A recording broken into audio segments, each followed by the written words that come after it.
Hello everybody, hope you're doing fantastically well. Bit of a different video from me for once. Lots of stuff going on today.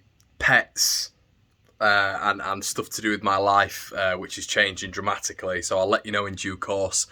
But listen, I wanted to update you on a match review. It's not going to be anything extensive, but obviously we'll have the debrief coming to you on Monday. We'll have loads of content coming throughout the week.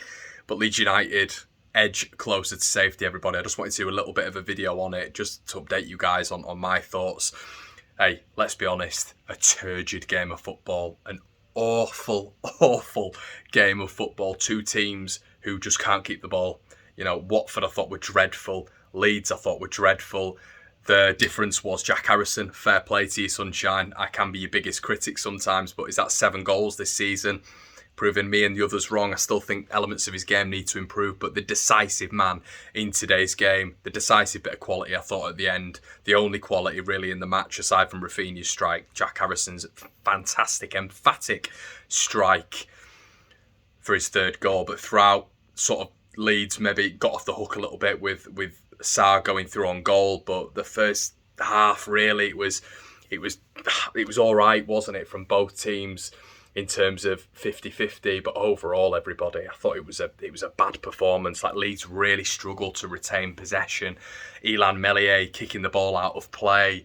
Look, I know we're not going to be building it out from the back anymore. It looks like we're just going to be hitting the front man, but there wasn't a front man there. In Dan James, it's always difficult for Leeds to find that focal point up front and do the Jesse Marsh thing and play with the second balls. It looked very compact. It looked very narrow.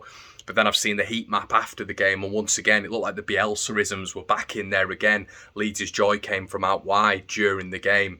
I thought Stuart Dallas looked very, very exposed throughout against Ismail Sarr. I thought when Dennis came on, he was going to cause Luke Ayling a lot of problems. I thought Luke Ayling was pretty poor today, to be quite honest with you. Shout out to Liam Cooper. I thought he was excellent. Won every header.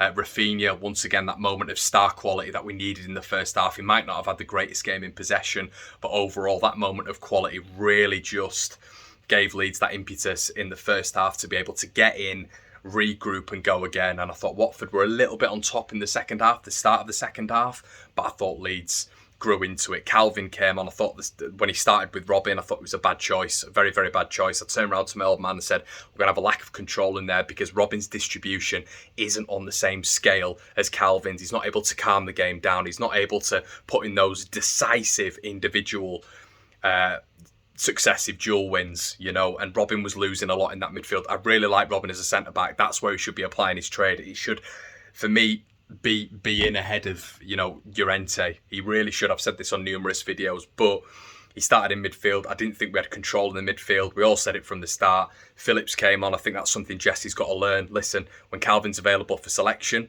Calvin's available for selection. If you get what I'm trying to say there is nobody else who gets in front of him, especially with the composed Adam Forshaw not even in the squad. Everybody, Leeds really weren't able to calm the game down. You've got a centre-back in CDM. You've got Matthias Klick partnered with him when him and Robin Koch haven't really partnered each other in the double pivot. And I thought we really struggled. But overall, everybody, just to summarise, it was a big win for Leeds United. Shout out Liam Cooper. Shout out Jack Harrison's finish. Shout out Rafinha's finish. The lack of successive passes and Leeds in possession was a big worry to me. I thought we looked pretty poor today, but the big thing was the win today for Leeds United. 3 points on the board, 33 points now. If Norwich beat Burnley tomorrow, it's a huge advantage to Leeds United. That, you know, will keep the gap at 9 points, and Leeds will have a game in hand on Burnley when we get back into it against Palace. Hope you enjoy your evening, guys. Make sure you like, comment and subscribe, and I'll see you in a bit.